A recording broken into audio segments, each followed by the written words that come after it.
নমস্কার, আপনারা শুনছেন 221 হ্যারিসন রোড, বাংলার ভূত বাংলার ভয়, উল্টোপাল্টা গল্প নয়। আমি প্রত্যয়, আর আমার সাথে আছে সুমিতেন্দ্র। আজ আপনারা শুনবেন শ্রীয়ের কলমে একটা হরর কমেডি গল্প, ফটাশপুরের ফটিক চাঁদ। আর আমাদের স্পটিফাই চ্যানেলটাকে ফলো করতে ভুলবেন না, লিংক ডেসক্রিপশনে দেওয়া থাকলো, সেখানেও বিভিন্ন রকমের গল্প আপনারা শুনতে পারবেন। আজকের গল্পে মাইকেল অবিনাশ সরকারের ভূমিকায় সৌরভধ্বনি সাহা, ঠাকুমার ভূমিকায় বর্ণালী, মুন্নির চরিত্রে প্রদীপ্তা, চাঁদের ভূমিকায় সুমিতেন্দ্র, ফটিক, গল্পপাঠ এবং অন্যান্য চরিত্রে আমি প্রত্যয়। তাহলে শুরু হচ্ছে আজকের গল্প। আপনাদের এই গল্পটা যদি ভালো লেগে থাকে তাহলে ভিডিওটাকে প্লিজ হাইপ করে দেবেন আর কমেন্ট করতে ভুলবেন না।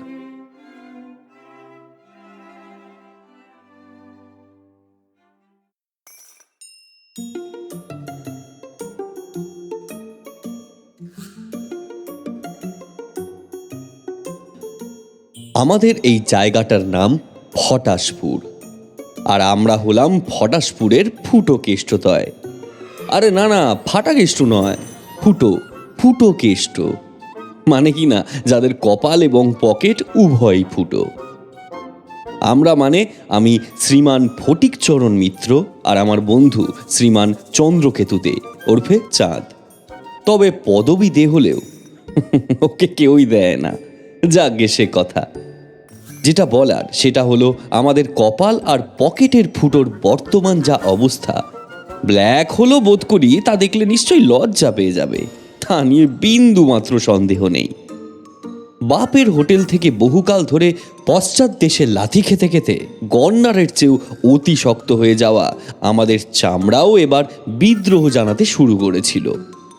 চাঁদ একদিন হঠাৎ বেশ খানিকটা বক্তৃতা দেওয়ার স্টাইলে এসে বলল, এ ভাই, আর সহ্য হচ্ছে না মাইরি, এবারে একটা কিছু এসপার করতেই হইব। বললাম, তা কি করবি, কিছু ভেবেছিস?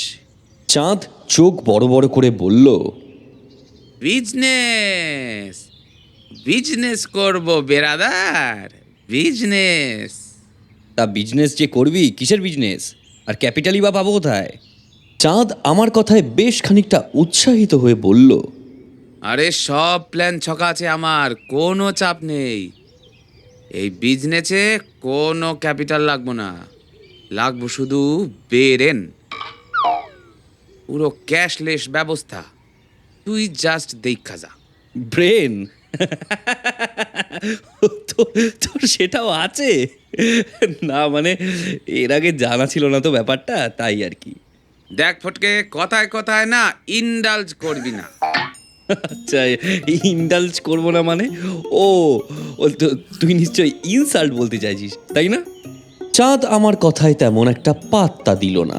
সে বলল, তো ওই একই হলো, যাহা ইনডালজ তাহা ইনসাল্ট, সবই মায়া। এখন মেলা ভ্যাচ ভ্যাচ না করে যা বলছি সেটা মন দিয়ে শোন। বাড়ি থেকে থেকে পেছনে তো শিকড় গজিয়ে যাবে। শালা কাকুর থেকে দিনরাত লাত খেয়ে খেয়ে যে অবস্থা হয়েছে তোর, সেটা দেখলে তো গন্ডারও তোর থেকে চামড়া ধার চাইবে এবার। আমিও তেড়ে ফুঁড়ে একটা কিছু বলতে যাচ্ছিলাম, কিন্তু তার আগেই আমাকে থামিয়ে দিয়ে চাঁদ বলল, আচ্ছা বাওয়াল পরে করিস, এখন প্ল্যানটা শুধু শোন।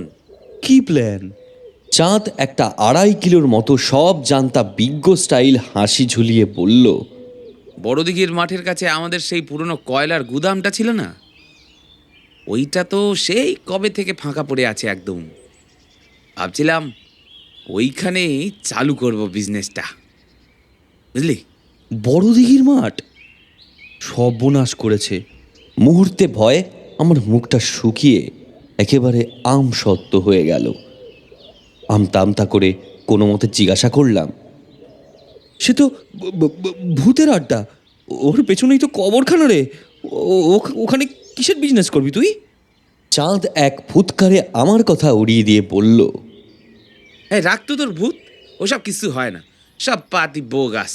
তাছাড়া ও কবরখানা তো সেই কবে কোন যুগে বন্ধ হয়ে গেছে, ওখানে এখন আর ভূত ফুত আসবে কোত্থেকে? ওই সব কবেই এক্সপায়ার করে গেছে গিয়া। কিন্তু ওই ভাগাড়ে কিসের বিজনেস? চাঁদ দাঁত বের করে আবার হাসলো, বলল, পেরেনের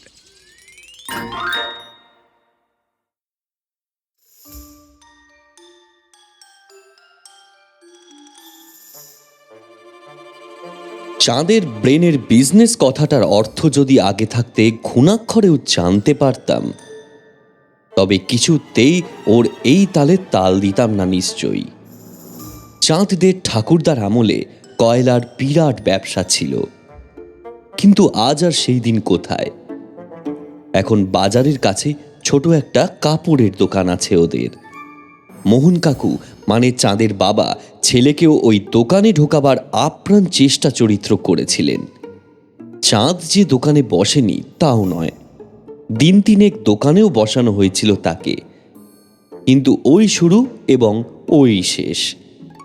কারণ চাঁদের মাত্র 3 দিনের প্রচেষ্টাতেই গোটা দোকানটাই লাটে উঠতে বসেছিল প্রায়। ব্যাপার কি? শ্রীমান চন্দ্রকেতু ইয়াং মেয়ে দেখলেই সিল্ক, শান্তিপুর, বালুচুরি আর কত সমস্ত বাহারি নাম, তার সবই প্রায় বিনে পয়সাতেই বিলোতে শুরু করেছিলেন। আর যায় কোথায়? সে যাত্রায় খড়দায় কোনো এক মাসির বাড়িতে গা ঢাকা দিয়ে প্রাণে বেঁচেছিলেন আমাদের শ্রীমান চাঁদ বাবাজি। সে যাই হোক, মোটামুটি এই হচ্ছে চাঁদের বিজনেসের ইতিবৃত্তান্ত। যে কারণে ওর করা প্যালানের উপর প্রথম থেকেই তেমন একটা ভরসা ছিল না আমার। কিন্তু ব্যাটার ছেলে মহা তেদর, আগে থেকে ঝেড়ে কাশছিল না। শেষকালে দুজন মিলে প্রায় গোটা একটা দিনের চেষ্টায় রাজ্যের ঝুলকালি যখন ঝাড়পোছ করে সাফ করা হলো, তখন বোঝা গেল গোটা ব্যাপারটা। ঘরের সামনে বড় করে সাইনবোর্ড টাঙানো হলো, ফটাশপুর গুরুকুল প্রাইভেট টিউশন। বোঝো কাণ্ড, শেষকালে কিনা প্রাইভেট টিউশন। আরে আমাদেরকে টিউশন দেয় তার নেই ঠিক, আমরা নাকি দেব বাচ্চাদের টিউশন। বললাম, আচ্ছা টিউশন যে খুলেছিস তা পড়াবে কে? কেন আমি আর তুই? হ্যাঁ? যথারীতি প্রতিবারের মতো আমার সমস্ত ওজোর আপত্তিকে দিব্যি লবডঙ্কা দেখিয়ে ড্যাং ড্যাং করে চাঁদের প্যালানি বহাল রইল। কিন্তু ওই পর্যন্ত মানলাম আমরাই পড়ব, কিন্তু প্রশ্ন হলো আমাদের কাছে পড়তে আসবেটাকে। একে তো আমাদের বিদ্যের দৌড় পাড়াতে কারোরই মোটামুটি অজানা নয়। আমিও যাও বা টেনে টুনে কলেজ ঢুকে আপ্রাণ লড়াই চালিয়ে যাচ্ছি। চাঁদ তো প্রথম সেমিস্টার থেকে এখনো পর্যন্ত প্রতিটা পেপারেই বাঁধিয়ে বসে আছে।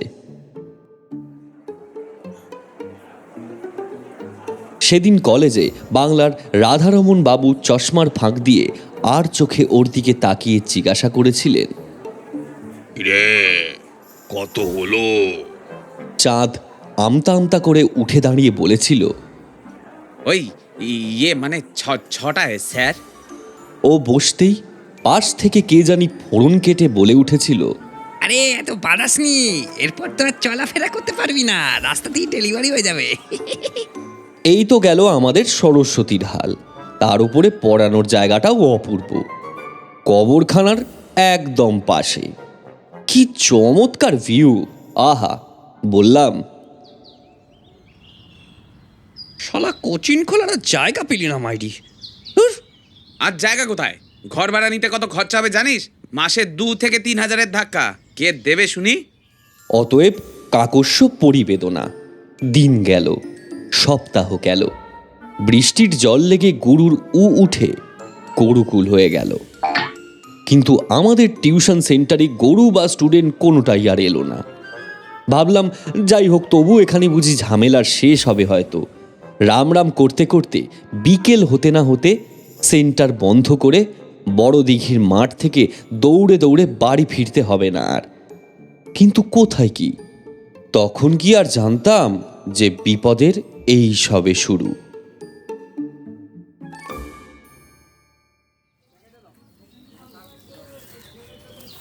সকাল সকাল বাজারে বেরোচ্ছিলাম একটু, হঠাৎ রাস্তায় চাঁদের সাথে দেখা। আমাকে দেখেই একেবারে পাকড়াও করলো তৎক্ষণাৎ। পিঠে 82 শিক্ষার প্রকাণ্ড একটা চর কষিয়ে বলল, কি ব্যাপার? এত সকাল সকাল কোথায় যাওয়া হচ্ছে বেরাদার? পিঠের জ্বালাটা কোনো রকমে সইয়ে নিতে নিতে মিনমিনে গলায় বললাম, ওই একটু বাজারের দিকে যাচ্ছিলাম। আচ্ছা শোন, যেটা বলার বিকেল ঠিক 4:15 সময় আমাদের পুরনো আড্ডায় চলে আসবি। দেরি করবি না একদম। একটা হেভি ইম্পর্টেন্ট আলোচনা আছে তোর সঙ্গে। হ্যাঁ,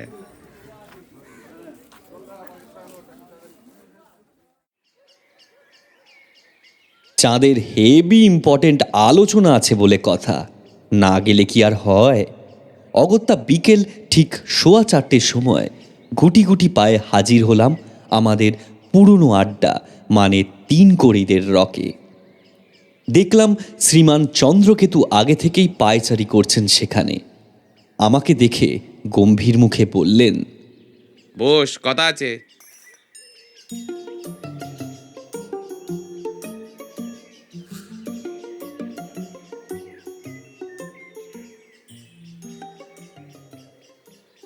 না না, অসম্ভব, নেভার, কিছুতেই না, কিছুতেই না। চাঁদের কথা শেষ হতেই রীতিমতো হাত পা ছুঁড়ে হাইমাই করে বিদ্রোহ করে উঠলাম আমি। বললাম, নেভার, কক্ষনো না। দেখ চাঁদু, তোর অনেক বেয়ারা মতলবে সাথ দিয়েছি, কিন্তু কিন্তু এবারে আর কিছুতেই নয়। কবি নেই, ভূতনি আর কি, অসম্ভব, অসম্ভব, কক্ষনো না। বাবা গো, নেভার নেভার। চাঁদ আমাকে শান্ত করার চেষ্টা করলো, বলল, আহা, একবার ঠান্ডা মাথায় ভেবেই দেখ না আমার কথাটা। কি ভাববো? হ্যাঁ, কি ভাববো শুনি? বলি, তোর পাল্লায় পড়ে কি শেষকালে ভূতের হাতে পড়ে বেঘরে প্রাণটা খোয়াতে হবে নাকি? এক নিঃশ্বাসে কথাগুলো বলে সামান্য থামলাম আমি। তারপর খানিক গলা নামিয়ে বললাম, তাছাড়া ভূত তো ছেড়ে দে, তুই যা বলছিস সেটা যদি কেউ ঘুণাক্ষরেও একটিবার জানতে পারে না, পে দিয়ে পোদের নকশা ভুলিয়ে দেবে একেবারে। চাঁদ বিজ্ঞের মতো মাথা নাড়ালো। আরে ধুস, কিচ্ছু হবে না, কেউ জানতে পারবে না। টেরাস্ট মি বেরাদার, টেরাস্ট মি, কিচ্ছু হবে না। ট্রাস্ট? আর তোকে? বলি, আমার কি পাগলা কুত্তা কামড়েছে? তোকে ট্রাস্ট করাও যা, ঝাড়ের বাসকে সেদে সেদে পেছনে ডেকে এনে চুমু খাওয়াও তাই। এই আমি চললুম, তুই থাক তোর প্ল্যান নিয়ে। কথাটা বলে আমি উঠে পড়ার উপক্রম করতেই চাঁদ ফের পাকড়াও করলে আমায়। আরে আরে আরে, যাচ্ছিসটা কোথায়? শোন না, লক্ষ্মী সোনা ভাইটু আমার, আমার চুঙ্কু মনা, টুঙ্কু সোনা। আরে রাগ করে না প্লিজ, এইবারটা যাস, এইবারটা শুধু সাথ দিয়ে দে। মা শ্যাতলার দিব্যি, তোকে হরিদার দোকানের ফুল প্লেট মটন বিরিয়ানি খাওয়াবো। আচ্ছা আচ্ছা, সাথে ফিশ ফ্রাই আর ভজুয়ার স্পেশাল মোগলাই কুলফিও খাওয়াবো। প্লিজ ভাইটি আমার, রাজি হয়ে যা প্লিজ। আচ্ছা, ঠিক আছে।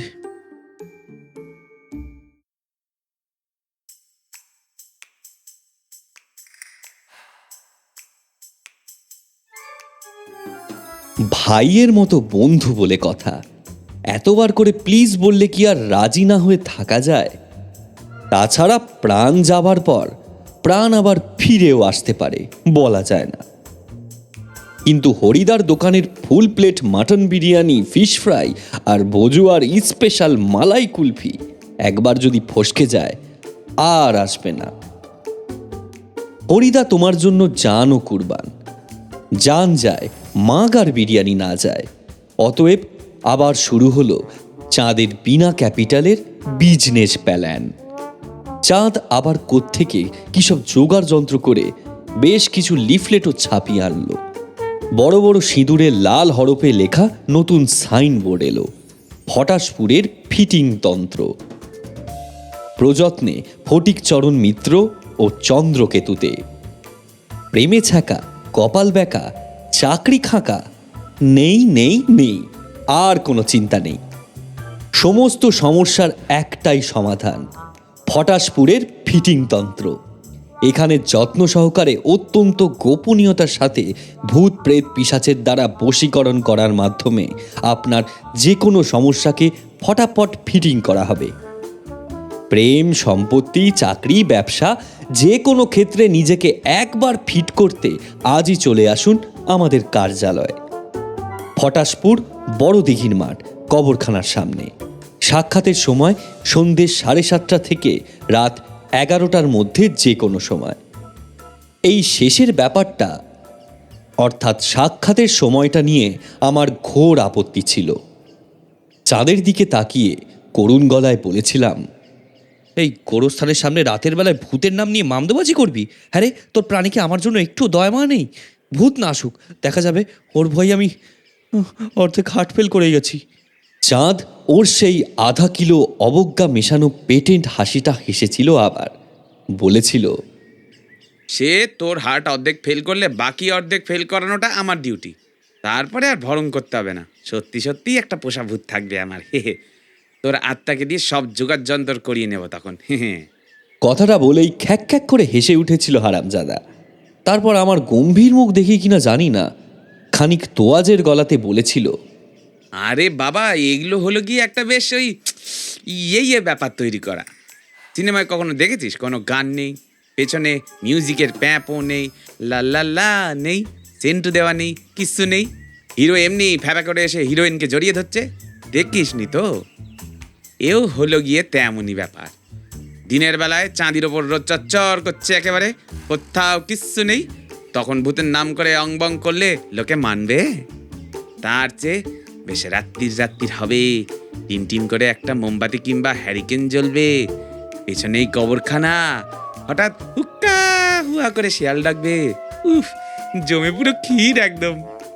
মনে মনে বললাম, সবই তো ঠিক আছে, শুধু হ্যারিকেনটা হাতে না ধরালেই হলো, আর বাঁশ বাগান তো পাশেই আছে।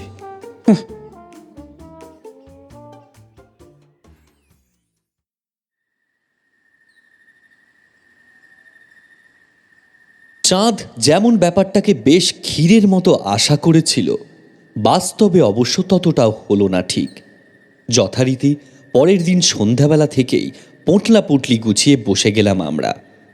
চাঁদ নিজে টকটকে লাল একটা ধুতি গলালো, কপালে লাল সিঁদুরের ফোঁটা, পুরো রেড সিগন্যাল যাকে বলে। কি জানি চাঁদনাথ সাজার শখ হয়েছিল বোধহয়। আমাকেও কালিঝুলি মাখালে কতক। একবার ভয় ভয় জিজ্ঞাসা করেছিলাম, ভাই বলছি এত লাল না, মানে ব্যাপারটা কি ঠিক হচ্ছে? আজকাল তো মানে কোনো উত্তর না পেয়ে চেপে গেছি। তারপর থেকে সেই ঠাঁই হয়ে বসে আছি। ধুতি চাদরগুলো কেমন যেন ময়লা ময়লা, বিশ্রী একটা তেলচিটে বোটকা বোটকা গন্ধ আসছে, থেকে থেকে কুটকুটো করছে ভীষণ। এ ঘরে ইলেকট্রিসিটি নেই, চাঁদের কথা অনুসারে ইচ্ছে করেই রাখেনি, না হলে ইলেকট্রিকের আলোয় ইয়েটা নাকি ঠিক আসবে না। অগত্যা মোমবাতির আলোয় বসে গলদঘর্ম হয়ে চড়াই পাখির সাইজের পেল্লায় সব মশার কামড় খেয়ে চলেছি চুপচাপ। বেশ বুঝতে পারছি, ভূতের কামড়ে না হোক, মশার কামড়ে প্রাণটা এবার নিশ্চয়ই যাবে আমাদের। মাঝে মাঝে ইঁদুরের চলাফেরার খসখস শব্দ পাচ্ছি, ঘামের টকটক গন্ধের সাথে ছুঁচোর পায়খানার সেন্ট নাকে আসছে। ডোবা থেকে আসা ব্যাঙের একটানা গ্যাঙর গ্যাং শুনতে শুনতে কান ঝালাপালা হওয়ার জোগাড়। সব মিলে অদ্ভুত এক প্রাণান্তকর সিচুয়েশন। খোলা জানালা দিয়ে বাইরের ঘুটঘুটে অন্ধকার চোখে পড়ছে খালি। মশা ছাড়া আর কোনো মশাইয়ের আসার কোনো নাম নিশান নেই। পরপর বেশ কয়েকটা দিন এই রকমই কাটল। কলেজের রেজাল্টের মতো আমাদের বিজনেসের রেজাল্টও কোনো প্রগ্রেস নেই। আগেরটার মতো এই ব্যবসাটাও গুটিয়ে দিতে হবে ভেবেছিলাম, কিন্তু তারপরেই একদিন চাঁদ নিজেই কোত্থেকে একটা কাস্টমার পাকড়ে নিয়ে এলো হঠাৎ। বয়স বেশি নয়, নেহাতি বাচ্চা ছেলে, বড়জোর বছর 15 কি 16 হবে।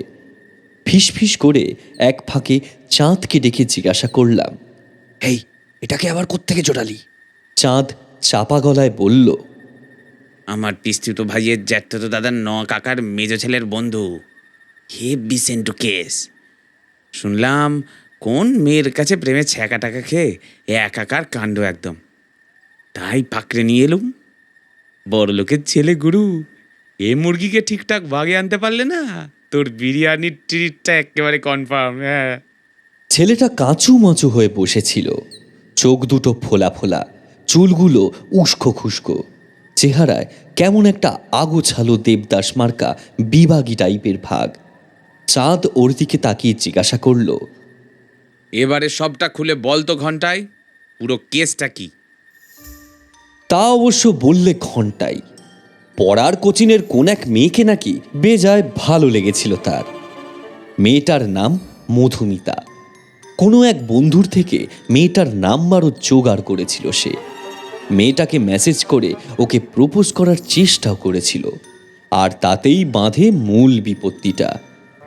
মেয়েটাকে একেবারে সোজা গিয়ে লিখেছিল, এই আমার না তোমাকে খুব ভালো লেগেছে মধুমিতা, আমি সারাদিন শুধু তোমার সাথে প্রেম করতে চাই।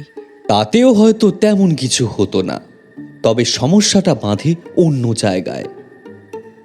সব কিছু ঠিকঠাকই ছিল, কিন্তু নার্ভাসনেসের বশে টাইপ করতে গিয়ে মেসেজ থেকে কিভাবে যেন প্রেম কথাটাই হাওয়া হয়ে গিয়েছিল বেমালুম।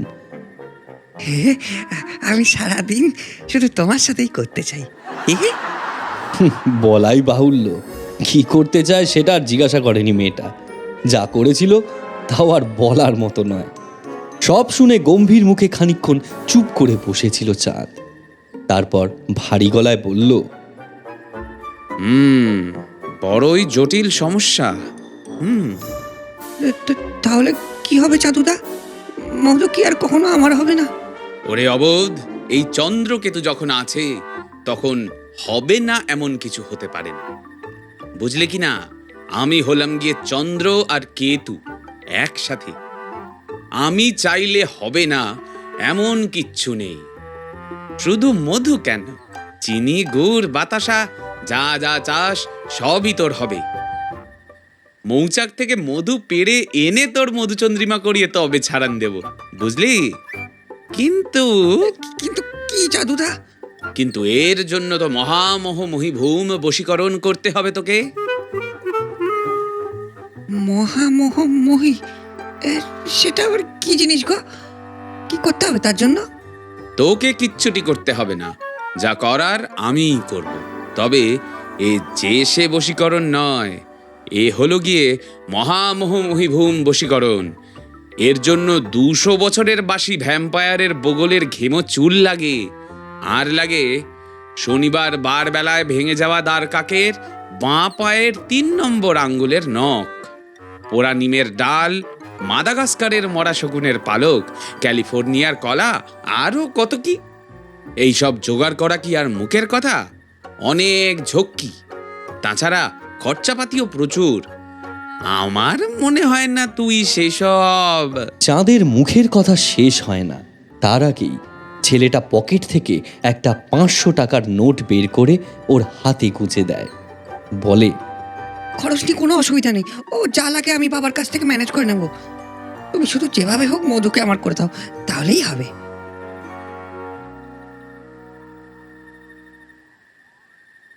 ছেলেটা চলে যেতেই আমি চাঁদকে চেপে ধরলাম। এই কিসব ভুজুং বাজুং দিলি তুই?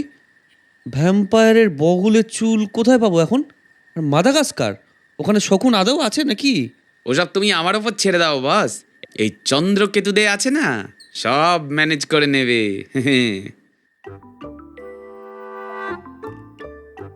তা ম্যানেজ হলো অবশ্য।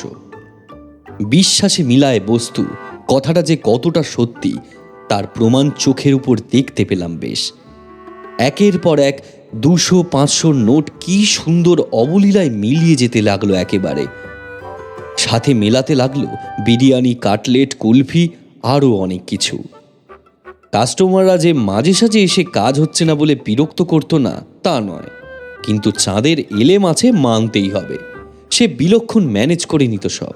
কখনো বলতো, আপনি নিশ্চয়ই আমাদের দেওয়া কোনো কবচ পরে এমন কোনো রাস্তায় গিয়েছিলেন যেখানে কোনো কাক বসেছিল। না হলে এই কবচে কাজ হতেই হবে, না হয়েই পারে না।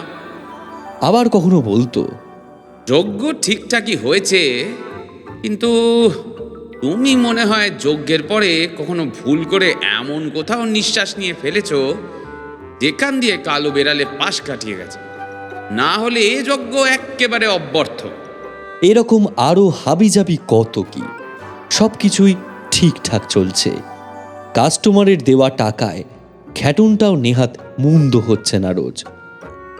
কিন্তু কথায় আছে না, কুকুরের পেটে ঘি বেশি দিন সহ্য হয় না। আমাদেরও হলো তাই।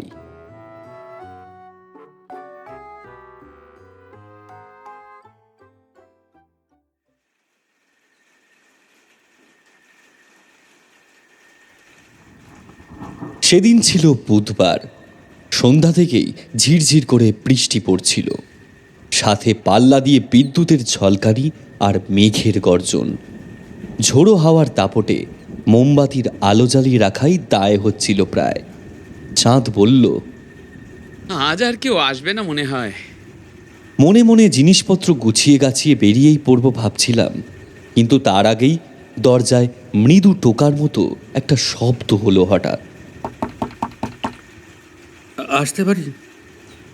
দেখলাম একটা ছেলে, পরনে একটা আপাত মস্তক ঢাকা কালো বর্ষাতি, রোগা লম্বা চেহারা। অন্ধকারে মুখটা আন্দাজ না হলেও গল্প শুনে মনে হলো আমাদেরই বয়সী হবে হয়তো। চাঁদ পাশ থেকে ফিস করে পড়ল, দেখ তো, লোকাল মাল মনে হচ্ছে না। এই ঝড় বৃষ্টির রাতে ছুটে এসেছে যখন, তখন নিশ্চয়ই দরকার আছে খুব। মনে হচ্ছে মালটাকে ঠিকঠাক নাড়াতে পারলে লাভ হবে জব্বর। আমি ওর কথায় কোনো উত্তর না দিয়ে ছেলেটার উদ্দেশ্যে বললাম, হ্যাঁ নিশ্চয়ই নিশ্চয়ই, আসুন আসুন আসুন। ছেলেটা ভেতরে এসে ঢুকল। ঠিক তখনই বাইরে থেকে আসা ঝোড়ো হাওয়ার ধাক্কায় একটা জানালার পাল্লা দড়াম করে বন্ধ হয়ে গেল, আর সাথে সাথেই ঘরের মোমবাতিটাও দপ করে হঠাৎ নিভে গেল। চাঁদকে বললাম, আলোটা জ্বাল তাড়াতাড়ি, খুব অন্ধকার। কিন্তু আমাদের অবাক করে দিয়ে একটু আগে আসা ছেলেটা বলল, আলো লাগবে না, অন্ধকারই ভালো। মনে মনে ভাবলাম, এ আবার কেমন কথা বাপু? যদিও মুখে কিছু বললাম না। চাঁদ জিজ্ঞাসা করল, তা আপনার সমস্যাটা কি? ও প্রান্ত থেকে ফঁত করে একটা দীর্ঘশ্বাস শুনলাম। খানিক চুপ করে থেকে ছেলেটা বলল, একটা মেয়েটা মাঝে মাঝে আমার কাছে আসে, বসে থাকে চুপচাপ। আমি না ওকে কীভাবে যেন খুব ভালোবেসে ফেলেছি, কিন্তু বলতে পারছি না। মানে ব্যাপারটা হলো, আমি বললেও সে ঠিক শুনতে পায় না আমার কথা। আমি ফস করে জিজ্ঞাসা করে বসলাম, সে কি? কেন? কালা নাকি? না না, কালা হবে কেন? মানে মেয়েটার কোনো দোষ নেই। আসলে আমার কথা না কেউই শুনতে পায় না, দেখতেও পায় না। ভেবেছিলাম আপনারাও পাবেন না হয়তো। অনেক জায়গায় ঘুরতে ঘুরতে শেষকালে কি মনে করে এখানে এলাম জানি না, কিন্তু এখন এসে দেখছি ভালোই হয়েছে। আপনারা আমার কথা শুনতে পাচ্ছেন, দেখতেও পাচ্ছেন আমায়। তার মানে আপনারাই পারবেন আমায় সাহায্য করতে।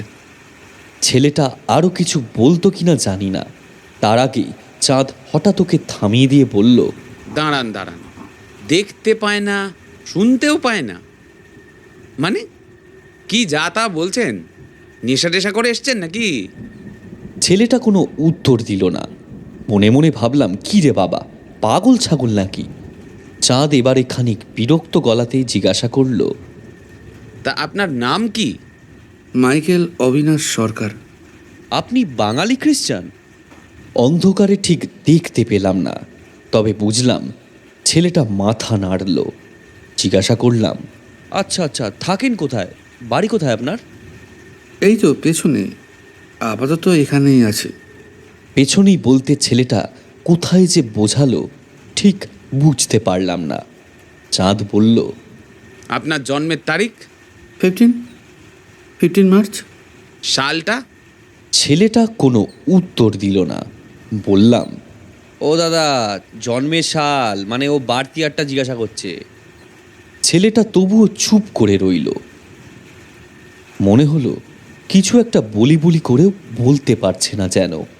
তারপর একটু থেমে বলল, 1917, 1917। আরে কি মুশকিল, আপনার জন্মসাল জিজ্ঞেস করেছি, আপনার দাদুর নয়। ছেলেটা কিছু বলল না। এ তো মহা জ্বালা। আচ্ছা, পাগলের পাল্লায় পড়া গেল তো। বেশ বুঝলাম চাঁদও যথেষ্ট বিরক্ত। তবুও বিরক্তিটা যথাসম্ভব চেপে রেখে সে বলল, আপনি চান সেই মেয়েটি আপনার মনের কথা জানুক, তাই তো? ঠিক আছে, অসুবিধে নেই, হয়ে যাবে। কিন্তু কিছু খরচাপাতি করতে হবে যে। আমি খুব বেশি কিছু দিতে পারবো না, তবে এটা আপনারা রাখুন, আমার কাছে এই আছে শুধু। অন্ধকারে টাকার অ্যামাউন্টটা ঠিক বুঝলাম না, কিন্তু মনে হলো কিছু একটা জিনিস আমাদের সামনে এনে রাখলো ছেলেটা। তারপর বলল, আমি তাহলে আজ আসি, কাল আবার আসবো। আমাদের কিছু বলার আগেই অন্ধকারের মধ্যেই ঘর ছেড়ে বেরিয়ে গেল সে। চাঁদ বলল, ব্যাটা কত কি দিয়ে গেল বলতো, অন্ধকারে কিছুই তো বুঝলাম না। দাঁড়া, আলোটা জ্বালি। পকেট থেকে দেশলাইটা বের করে মোমবাতিটা ধরালো চাঁদ। আর প্রায় সঙ্গে সঙ্গেই চোখে পড়ল জিনিসটা। দুটো হলদেটে হয়ে আসা ঝুরঝুরে পুরনো নোট। চাঁদ ভ্রুকুচকে বলল, এ আবার কেমন টাকা? শালা পুরো পাগল ছাগল মাল।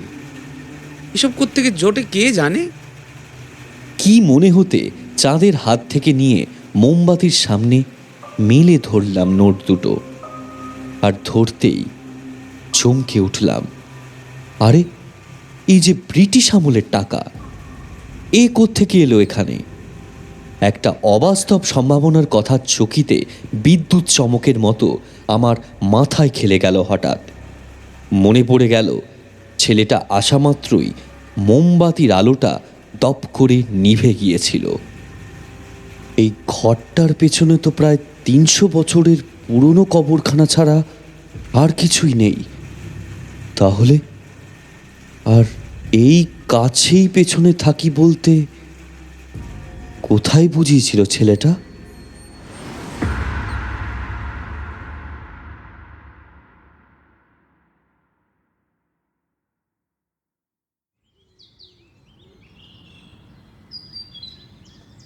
আমার কথা শোন, ওসব কিচ্ছু নয়।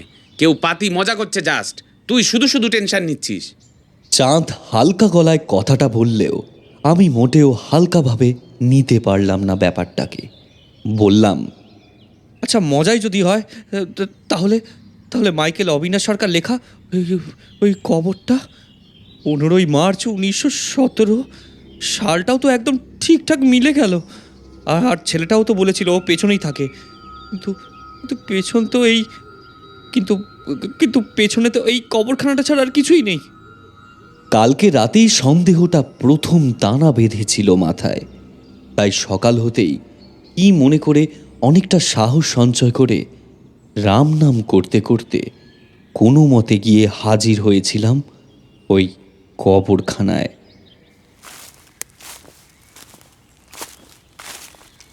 জায়গাটা যদিও নামেই কবরখানা, আদতে জলা জঙ্গল একদম।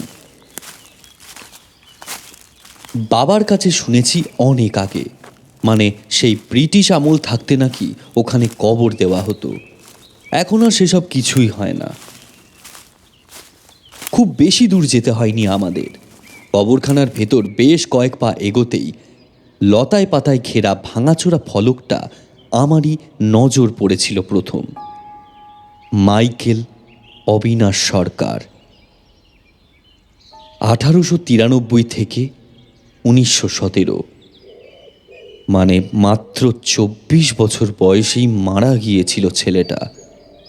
অর্থাৎ বয়সটাও প্রায় ঠিকঠাকই মিলে যাচ্ছে। যদিও চাঁদ কিন্তু আমার কথায় আমল দিল না একদম। আগের মতোই হালকা ছলে বলল, আরে দেখগে, হয়তো কেউ এই কবরটাই দেখে সে ইচ্ছে করে এইগুলো করছে, বানি বানি বলছে আমাদের, যাতে আমরা ভয় পেয়ে আমাদের টোটাল বিজনেসটাই লাঠি তুলে দিই। আরে হিংসে বেরাদার, হিংসে, পাতি হিংসে। এই লাইনে তো হিংসে করার লোকের অভাব নেই। আমরা দুটো ভালো মন্দ কামাচ্ছি দেখে লোকের ঝাঁট জ্বলতে শুরু করেছে, তাই এসব ফন্দি ফিকির করে আমাদের ভাগাতে চাইছে জাস্ট। আর তাছাড়া ছেলেটা তো বলছিল ওর জন্ম নাকি 1917, কিন্তু ওই কবরটায় তো ওটা মরার তারিখ বলা ছিল। তাইলে আরে সেটাই তো স্বাভাবিক, 1917 ও মারা গেছে, মানে তবে থেকেই ওর এই ভূত জন্ম হয়েছে। ধুস, ওসব ভূতফুত স্রেফ বোগাস। এসব কিচ্ছু হয় না। আজকে আবার আসুক না বেটা, ওর সব জারিজুরি যদি ফাঁস না করে দিয়েছি, তবে আমারও নাম এই চন্দ্রকেতু দে নয়, এই বলে রাখলুম।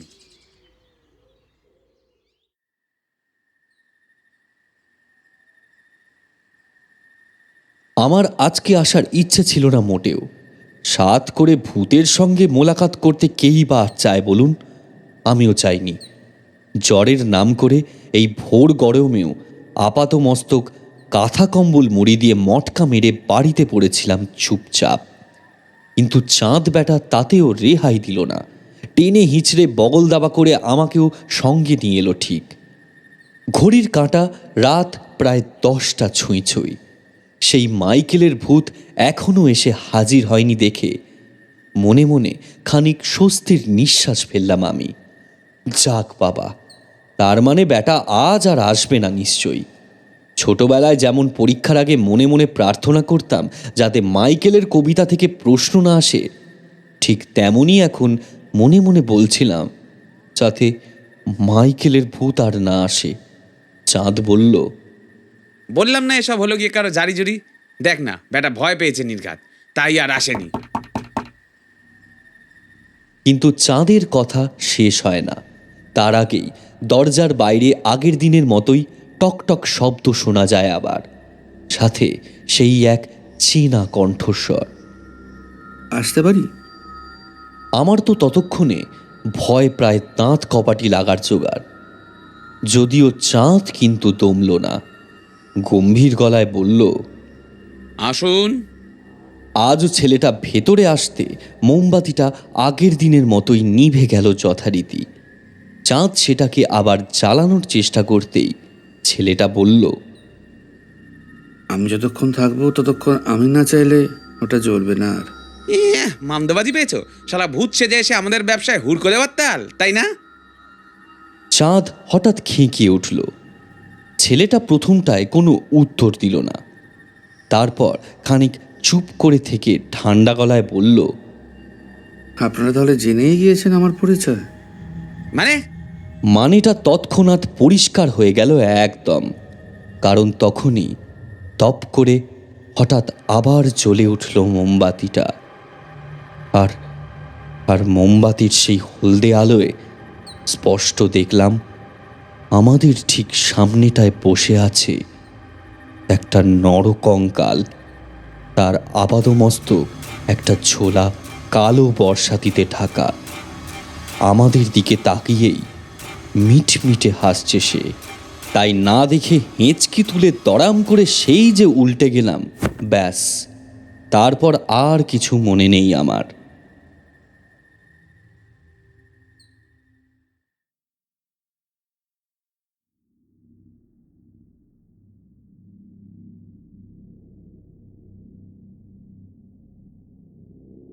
টানা 2 দিন জ্ঞান ছিল না কোনো। 2 দিন পর যখন জ্ঞান ফিরল, দেখলাম আমার ঠিক মাথার কাছেই চুপটি করে বসে আছে চাঁদ। মুখটা কেমন অদ্ভুত ফ্যাকাশে দেখাচ্ছে তার। চোখের নিচে কালির আস্তরণ জমেছে, মাথার চুল উস্কো খুস্কো। আমাকে চোখ মেলতে দেখেই করুণ মুখে আমার দিকে সে তাকালো। ওকে দেখেই এক মুহূর্তে সেই রাত্রের সমস্ত কথা মনে পড়ে গেল আমার। এক লাফে ধরপড় করে বিছানার উপর উঠে বসলাম আমি। হাউমাউ করে হাত পা ছুড়ে কোনো মতে বললাম, আমি বারণ করেছিলাম তোকে, আমি বারণ করেছিলাম, পই পই করে বারণ করেছিলাম তখন, করিস না এইসব ভূত প্রেতে আর কি করতে যাস না। এখন কি হবে? কিছু একটা করতে হবে ভাই, তুই তো পুরো উল্টে গেলি। টানা 2 দিন নড়নচড়ন। ও বেটা আমার কাছে এসেছিল, বলে গেছে 7 দিনের মধ্যে ওর সমস্যার কোনো সমাধান না করতে পারলে আমাদের এই বুজুং বাজুং দিয়ে লোকের ঘাড় ভেঙে খাওয়ার ব্যাপারটা নাকি সবাইকে জানিয়ে দেবে। তার থেকেও বড় কথা, ঠিক মতো কাজ না হলে ঘাড় মোটকে দেবে আমাদের। তোর জ্ঞান ফিরলে আজ আবার আসবে বলেছে।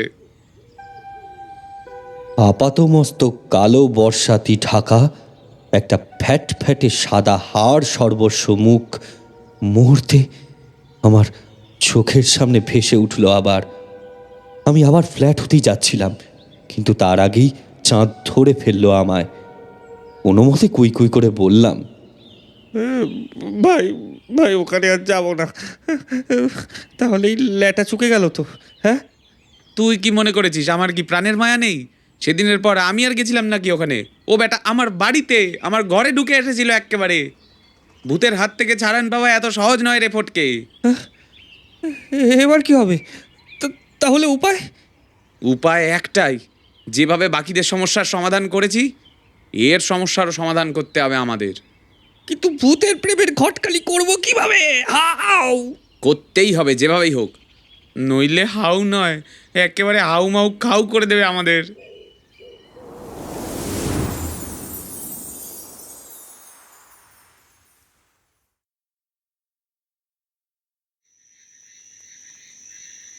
রাত প্রায় 11:15 মতো হবে।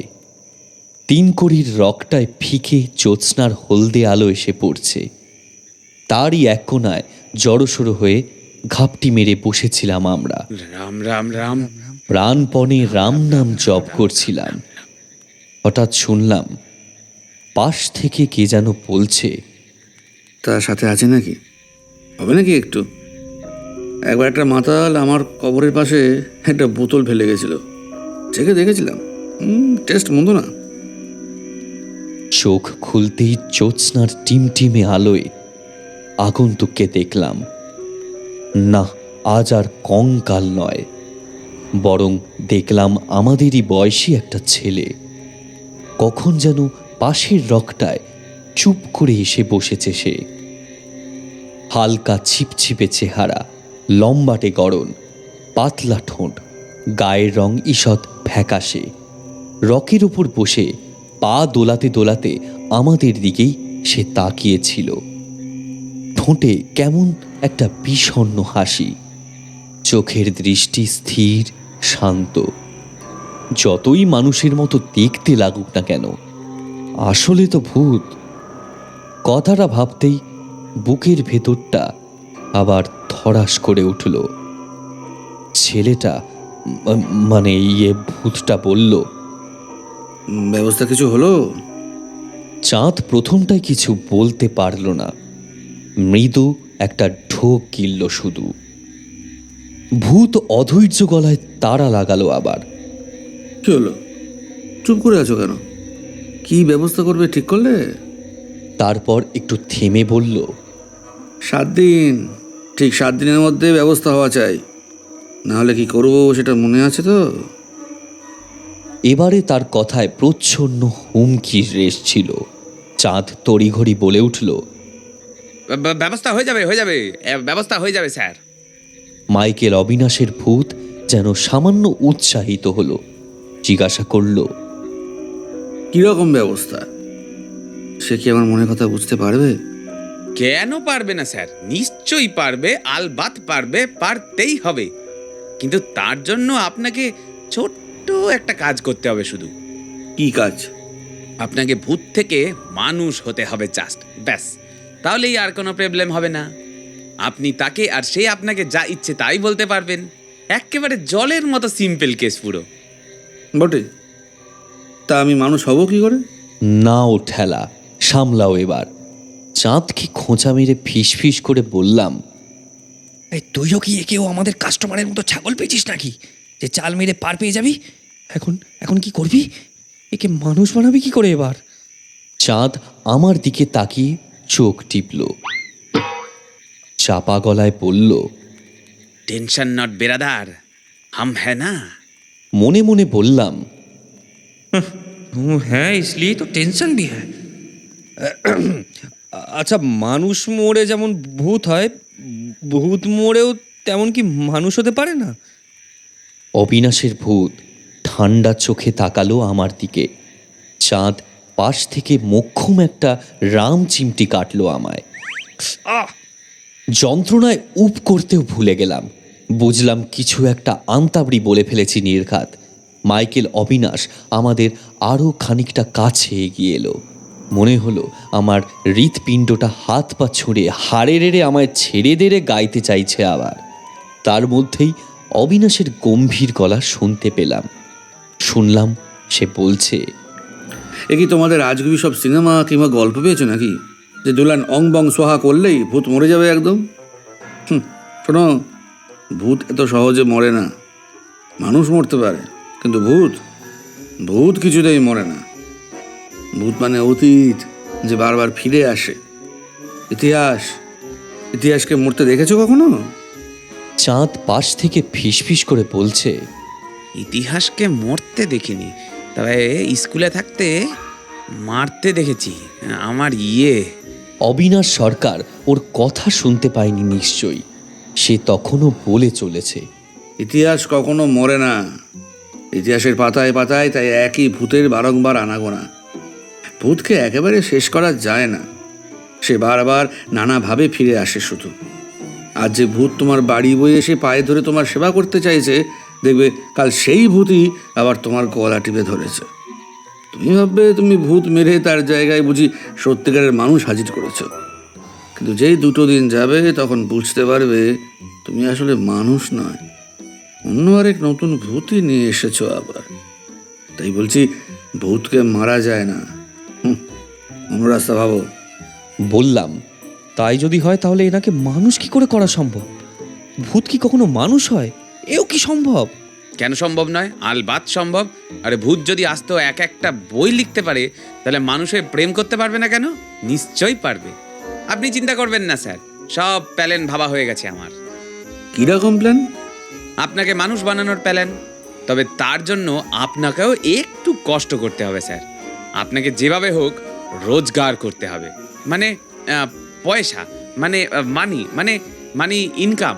তাতে কি হবে? তাতেই তো হবে স্যার, তাতেই তো সব হবে। আপনি মানুষ হবেন, আপনার প্রেম হবে, বিয়ে হবে, সংসার হবে, সব হবে। আমি বললাম, মানে মানুষ হতে গেলে ইনকাম করতে হবে কেন? আরে গাধা, ইনকাম না করতে পারলে কেউ আবার মানুষ হলো নাকি? তোকে কেউ মানবে মানুষ হিসাবে? মনে নেই সেই আগের বছর ওপাড়ার শেফালিকে যখন আমি প্রপোজ করতে গিয়েছিলাম, তখন সে কি বলেছিল আগে ইনকাম করে মানুষ হয়ে দেখাও। আরে বাবা, যে ইনকাম করে এখন সেই হয় মানুষ। সোজা কথায় পয়সা থাকলেই মানুষ, না হলে নয়। ব্যাস, কথা ক্লিয়ার। সে হিসেবে আমরাও মানুষ নই, তাহলে আমরা ভূত। তাছাড়া আর কি, কিন্তু আমাদের কথা পরে ভাবা যাবে। আপাতত এই স্যারকে আগে একটু মানুষ বানাতে হবে আমাদের। তাহলে কি করতে হবে আমায়? চাকরির চেষ্টা করতে হবে এখন। চাঁদ বড় করে জিভ কেটে সজোরে মাথা নাড়ল দুদিকে। ছি রে, না, কি যে বলেন স্যার, মানুষই চাকরি পাচ্ছে না, আবার আপনি ভূত হয়ে কিনা চাকরির আশা করছেন? ওটা সম্ভব নয় স্যার, ওইটা প্রথমেই ক্যান্সেল, একেবারে ক্যান্সেল। তাহলে কি করতে বলো আমায়? চাঁদ মাথা চুলকে কি যেন ভাবলো খানি, তারপর দাঁত বার করে বলল, একটাই উপায় আছে স্যার, আপনাকেও আমাদের মতো বিজনেস করতে হবে। আমি কি করে ব্যবসা করব? আর কিসেরই বা ব্যবসা করব? দাঁড়ান, একটু ভাবতে দিন আমার। কথাটা বলে একটু চুপ করলো চাঁদ। তারপরেই চেঁচিয়ে উঠল হঠাৎ, পেয়ে গেছি, ইউকেরা। অধৈর্য গলায় বললাম, আরে ওটা ইউকেরা নয়, ইউরেকা। কিন্তু কি পেলি সেটা তো বলবি। চাঁদ আমার কথায় বিশেষ পাত্তা না দিয়ে বিজ্ঞের মতো হেসে বলল, স্যার, আপনি তো এই পেছনের কবরখানায় থাকেন, তাই না? অবিনাশ মাথা নাড়ল। চাঁদ আবার বলল, ওখানে আরো অনেকের কবর আছে নিশ্চয়ই। তা থাকবে না কেন, আরো অনেক কবরই আছে। তাহলে আপনি বরং একটা কাজ করুন, ওসব কবরগুলো থেকে হাড় জোগাড় করে নিয়ে আসুন। আমার এক কাকা আছে, মেডিকেল কলেজে জিনিসপত্র সাপ্লাইয়ের কাজ করে। আমি ওকে বলে আপনার আনা হাড়গুলো বিক্রির ব্যবস্থা করে দেব। কিন্তু এভাবে অন্যের হাড় বিক্রি করা, এটা কি ঠিক হবে? মানে কোনো অসুবিধা যদি হয়? কি যে বলেন স্যার, লোকের নিজের চামড়া, জিভ, তারপর কি যেন বলে, হ্যাঁ ওই শিরদাঁড়াটারা সব বিক্রি করে দিচ্ছে আজকাল, আর আপনি কিনা সামান্য অন্যের কয়েকটা ওই হাড় সেটাও বিক্রি করতে পারবেন না? হ্যাঁ, চাঁদের কথাই থাকলো শেষমেশ। হাড় জোগাড় করে আনবে, আর চাঁদ ওগুলোকে ওর কাকার মাধ্যমে বিক্রির ব্যবস্থা করে দেবে। সে তো হলো, কিন্তু অবিনাশ কেন জানি না কিছুতেই একা যেতে চায় না। অগত্যা উপায়ন্তর না দেখে আমাদেরও যেতে হলো তার সাথে।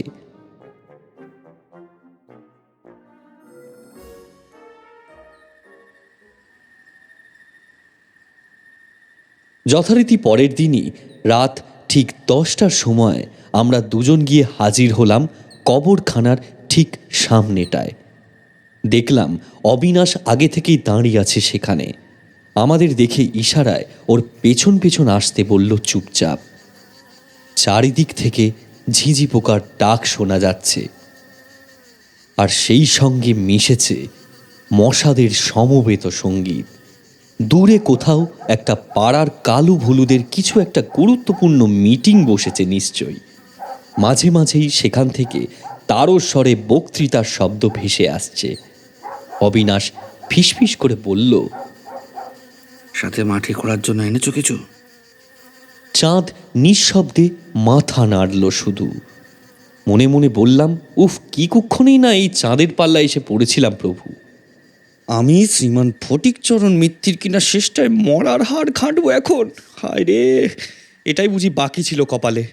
দাদু যদি একবার জানতে পারে না, ঘর থেকে বের করে সোজা ত্যায্যনাথি করে দেবে একদম। এসব ভাবতে ভাবতে কখন যেন কবরখানার একদম ভেতরে ঢুকে পড়েছিলাম, খেয়াল করিনি। চমক ভাঙল অবিনাশের কথায়। ওই যে পরপর লাইন দিয়ে সাজানো আছে সব, একটা একটা করে খোঁড়া শুরু করতে হবে এবার।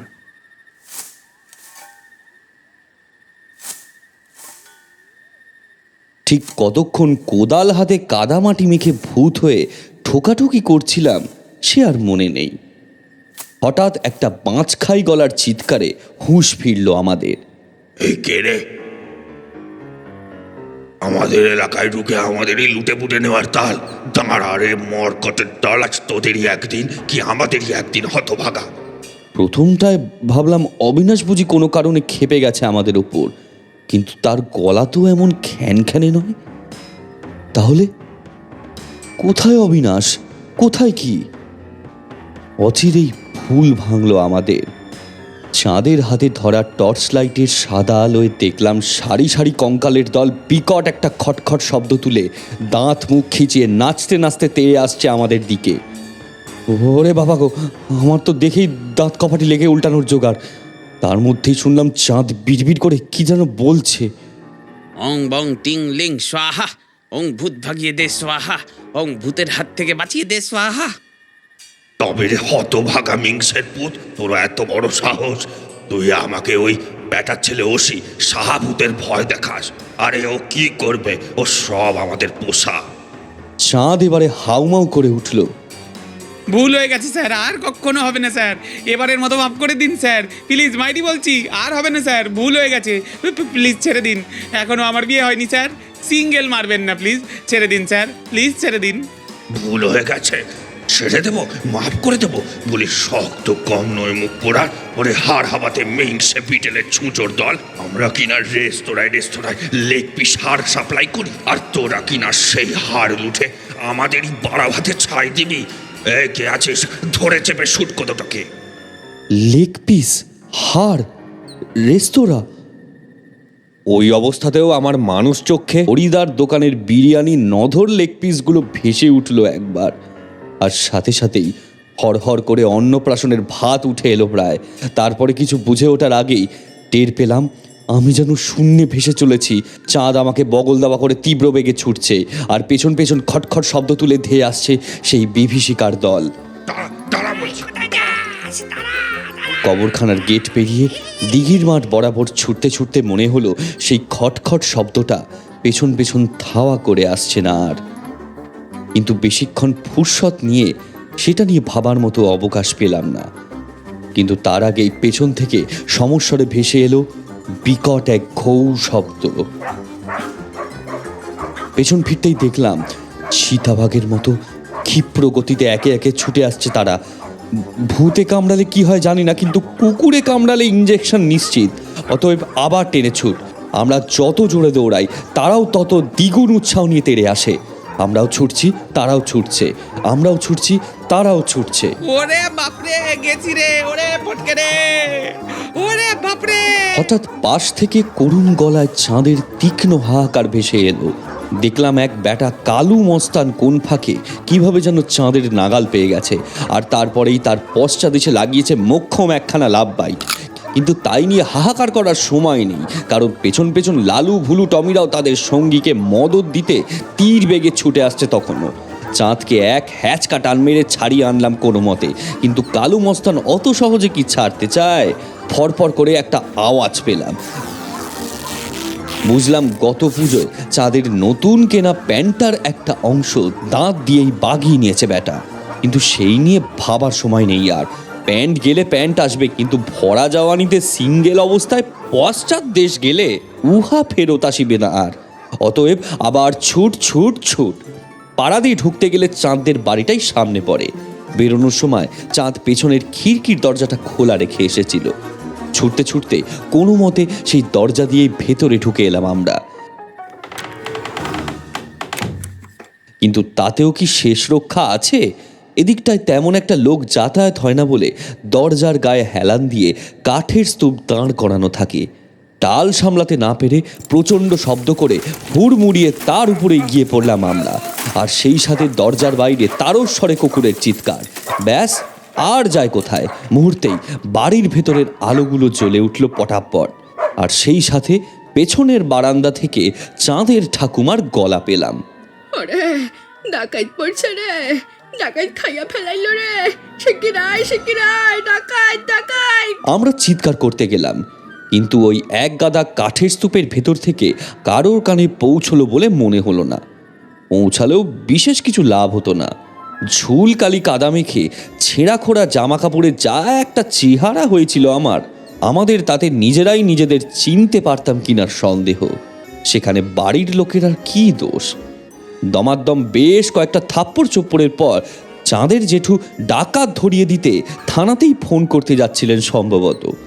কিন্তু তখনই ঠাকুমার গলা পেলাম আবার। ওরে থাম থাম থাম রে, এ যে আমাদের সাধু আর ফটকে রে।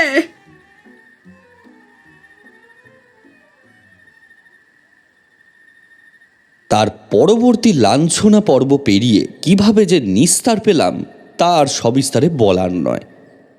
চাঁদ আপাতত ইঞ্জেকশনের গুঁতো খেয়েছে। ওর শুটকে মিয়ে যাওয়া পশ্চাদেশ দুটিকে বেশ পেল্লায় নধর দেখাচ্ছে এখন, কারণ পাড়ার জগাই ডাক্তার এসেও দুটোতে ব্যান্ডেজ করে দিয়ে গেছে। তুই ঠিক বলেছিস রে ফটকে। সেদিন যদি তোর কথা শুনে বিজনেস টিজনেস না করতুম না, তাহলে আর এই দিন দেখতে হতো না রে।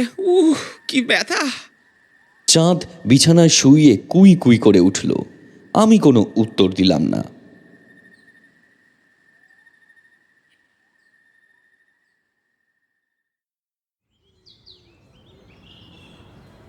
না, তোমাদের কোনো দোষ নেই, আমারই ভুল। আরও সতর্ক হওয়া উচিত ছিল আগেই। আবারও সেই তিন কড়িদের রকেই এসে জড়ো হয়েছিলাম আমরা মানে আমি, চাঁদ আর মাইকেল অবিনাশের ভূত। চাঁদ এখনো ঠিকঠাক করে বসতে পারছে না। কবে পারবে, আদৌ পারবে কি না তারও কোনো গ্যারান্টি নেই। আপাতত লেংচে লেংচেই হেঁটে কাজ চালাতে হচ্ছে তাকে। অবিনাশ ম্লান একটা দীর্ঘশ্বাস ফেলল। জিজ্ঞেস করলাম, কিন্তু ওগুলো কারা ছিল? আপনার মতোই ভূত বুঝি? কথাটা বলেই মনে মনে জিভ কাটলাম। কানাকে যেমন কানা, খোড়াকে যেমন খোড়া বলতে নেই, তেমনি ভূতকেও ভূত বলতে নেই নিশ্চয়ই। অবিনাশ যদিও কিছু মনে করলো বলে মনে হলো না। সে আগের মতোই ফঁত করে একটা দীর্ঘশ্বাস ছেড়ে মাথা নাড়ল, বলল, ভূত তো বটেই, তবে আমার মতো নয়। আমি আসলে ভবঘুরে টাইপের। কখন কোথায় থাকি তার ঠিক নেই। বেশি দিন নিজের কবরে থাকতে ঠিক ভালো লাগে না আমার। শেষ বছর 5 এখানে ছিলাম না আমি, ফিরি এই মাস কয়েক আগে। তারপরেই তো মুন্নি, মানে যার কথা বললাম তোমাদের, ওকে দেখলাম একদিন। মেয়েটা কেন জানি না রোজ বিকেলে আমার কবরের কাছে এসে বসে থাকে চুপচাপ। কিন্তু ওর কথা থাক। যেটা বলছিলাম, আমি তো এখানে থাকি না, তাই এখানকার বাকি ভূতদের সাথে আমার তেমন আলাপ নেই। তবে যেটুকু জানি, আগেকার ভূতেরা কেউই আর নেই এখন। সবাই ওই যাদের দেখলে ওদের হাতেই নিজেদের সব ছেড়ে ছুড়ে দিয়ে যে যার মতো চলে গিয়েছে। আমি যা পড়ে আছি এক। কিন্তু ওরা কারা? অবিনাশ ম্লান হাসল, বলল, ওরা হলো গিয়ে ওই প্রমোটার ভূত। ছেড়ে যাওয়া ভূতেদের কবরগুলো এখন ওদেরই সম্পত্তি। ওরাই এখন নিজেদের সব বিজনেস করে আর কি। অবাক হয়ে বললাম, যা বাবা, ভূতেদের মধ্যেও এমন হয় নাকি?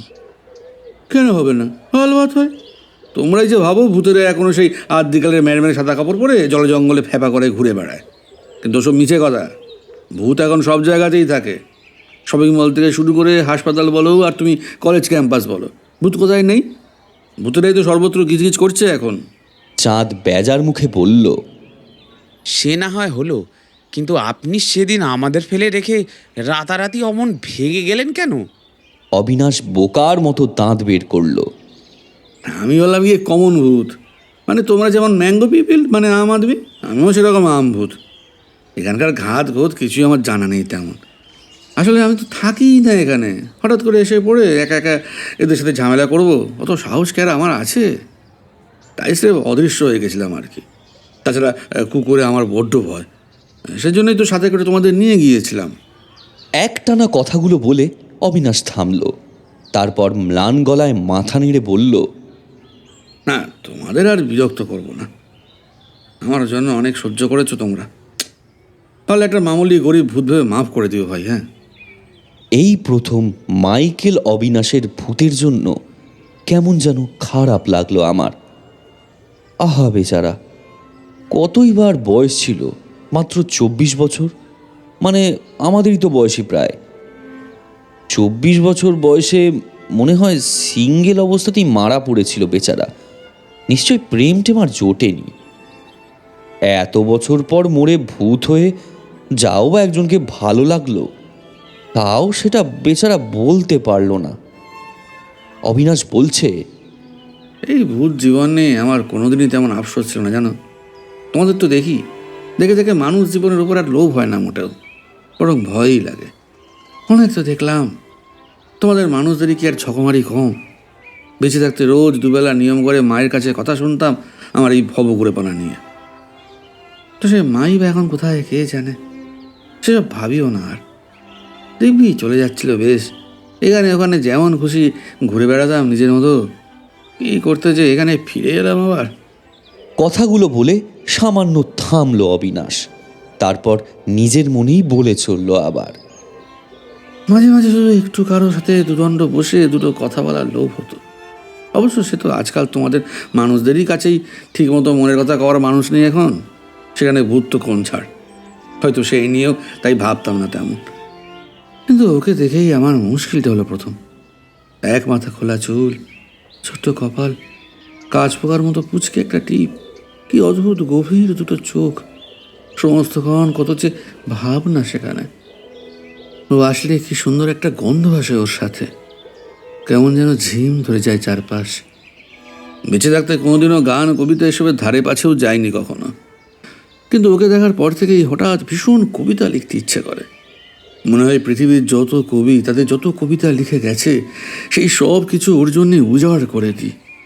গলা ছেড়ে গান গাইতে ইচ্ছে করে আমার। মনে হয় ওকে গিয়ে বলি, তোমার জন্য আমার না খুব কষ্ট হয় মনে, আমার শরীর নেই, অনুভূতিও নেই বোধ হয়, তাও এমন করে কষ্ট কেন হয় বলো তো? কষ্ট না পেলে বুঝি ভালোবাসা যায় না? নাকি কাউকে ভালোবাসলেই এমন করে কষ্ট হয় আমাদের? বলতাম, তোমার জন্য দুঃখ পেতে ভালো লাগে আমার। আমাকে তোমার দুঃখ হতে দেবে মনে? এই যে শুনছেন, হঠাৎ পেছন থেকে আসা আলতো একটা ডাকে তিনজনেই চমকে উঠি আমরা। একটা মেয়ে, কোমর পর্যন্ত এক মাথা খোলা চুল, অবাক চোখে আমাদের দিকেই তাকিয়ে আছে সে। অবিনাশ তাকে দেখে কেমন যেন স্থির হয়ে গেল নিমেষে। তারপর অস্ফুট গলায় বিড়বিড় করে বলল, মুন্নি। মেয়েটা পায়ে পায়ে এগিয়ে এলো আমাদের দিকে। না, আমাদের দিকে বলা ভুল, অবিনাশের দিকে। এই যে শুনুন, হ্যাঁ আপনাকেই বলছি।